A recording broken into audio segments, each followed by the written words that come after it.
Hi, I'm Chris from Lone Aspen. I'm Jeff. Today we're going to be talking about what is inarguably one of your most important pieces of gear, and that's the sleeping bag. Now remember that Chris and I live outdoors almost 365 days a year, and in the Rockies, in the high country, during the summer it's rarely over 50 degrees at night, and like right now in late summer, it's dipping into the low 30s already. So our needs for sleeping bag might be a little bit different than yours. Now, the first thing we want to talk about with a sleeping bag is what a manufacturer rating. You hear us talk a lot about what manufacturers' claims are on their products. It was only very recently that an international standard was introduced to rate a sleeping bag. Now, still, bear in mind that they say a sleeping bag is rated to 10 degrees. Does that mean you will survive a 10-degree night, or does that mean you will be comfortable at 10 degrees? How much does the person weigh? Is the person naturally adapted to cold? What is the wind chill? What is the humidity? What clothes is the person wearing inside the sleeping bag?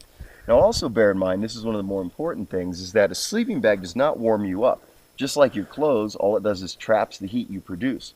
So if you haven't eaten enough or you're dehydrated, your body may not be metabolizing properly. And if your body's not metabolizing properly, you may not be producing enough heat to keep the bag warm.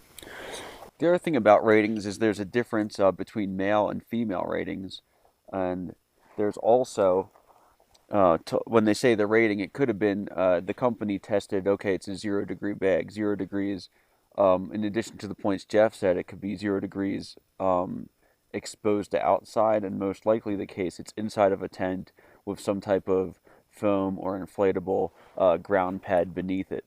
So those ratings don't actually mean exposed completely to the elements sitting on the forest floor. Just something else to keep in mind. Um, yeah, and there's a long-standing debate between down and synthetic fills. Now, down is the greatest insulator ever. Much like wool, it can't be beat. Down is ultralight, ultra compressible. However, it is deficient in one area that we do encounter, and that's when it gets wet. We're going to talk a lot more about sleeping bags in winter because in winter you have a lot of condensation, and unless you have a way to drive condensation out in the winter, you're going to run into serious problems very fast. So we use synthetic insulations. Mhm. Another thing to keep in mind is a feature that's on sleeping bags is baffling, and that's just the sections you see where it's like stitched or been tapered in some fashion, where it divides the bag up in sections. And what this does is create seams, and any type of seams like this, regardless in whatever fashion they're produced, it's still going to be a weak point where heat can possibly be lost. There's some information out there saying spiral baffling is more efficient than your traditional horizontal or vertical baffling. But what seems to be the best way is just have as little or no baffling as possible, because that's eliminating any weak spots and any chance for excess or extra heat to get lost. So having a bag without bafflings is ideal. Depending on the fill, there's the down natural and synthetic, like we just talked about. But the other thing is how what type of filaments are they? Long, short fibers in there, and that's going to play on the packability of your bag, not as far as really taking it on your back, but when you're not using it. There's a lot. I think most sleeping bags out there, they're not meant to be stored crushed. If you store it crushed, like the military MSS, over time it destroys the insulation and loft abilities, and therefore the ability to keep you warm. So it's just something else to keep in mind. If you have your sleeping bag, you take it out on your trip with you, but if you're not using it, it shouldn't be crushed. Certain bags out there, like this one, can be. I could vacuum seal this one for 10 years and pull it out. It'll be just as good as it is now. That's just a feature specific on this bag, just something else to keep in mind.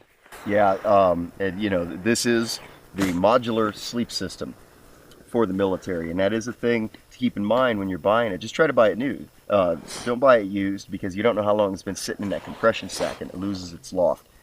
Um, this poor bag has been with me for 5 years now, 4 years. I've spent well over 1,000 nights in this bag. The venerable MSS weighs in at a vertebrae crushing 9.5 pounds. However, it is just bang for your buck. If you know you're going to be out in cold weather or you think you're going to end up out in cold weather, bang for your buck. This is, in our opinion, one of the best bags you can get. It comes with a waterproof, breathable laminate bivy that sometimes we'll take a willow stick and make a hoop to keep it up off of our face. Doesn't breathe the greatest, which is why we're going with some different materials we talk more about in our shell section. And then it has this patrol bag is what they call it. It's a thinner layer, and then it has the inner layer for extreme cold weather. It has the draft collar, the tube, and it's a basic mummy design. Try to buy yours new. These types of two-piece bags, three-piece bags, modular bags are perfect for us year-round, so we don't have to. I mean, we technically own more than one sleeping bag, but we can select which part we want to take with us. Absolutely amazing bag, tough as nails. It should be at 9.5 pounds. It has these snaps, which some of my snaps are falling off because it's been used so heavily. That holds one bag into the other bag so that they don't turn and separate. Just an absolutely wonderful system despite the weight. It's just a great system. Chris's bag is modular too. His is a little more advanced than mine. It's the same, almost based off the MSS. So you have two parts that you can use independently or together. It's a great system to have. A heavier bag, a lighter bag. You can use the heavy bag by itself, the light bag by itself, or when it's really cold, you combine them both, and it's an excellent system. Aside from improving on the MSS that you can keep it crushed and it'll still keep you warm, they've eliminated the snaps on here, and the bags just zip into each other, which is excellent because zippers seem to fail less than snaps out here. The only thing it lacks is the bivy, which the thing is, if I sometimes I just go out with this. So if I bring a nice shelter with me, I might not bring this. This weighs about 2 pounds. Breathability of laminates has always been a problem for us, so sometimes we stray away from it. So that pretty much sums up, the issues with summertime, 3-season sleeping bags, and what we use. In the summer, we don't bring out this inner black layer. We'll just bring these two maybe. So just some things to bear in mind. We hope you enjoyed this video. We hope you found it informative. Thanks for stopping by, and we'll see you next time.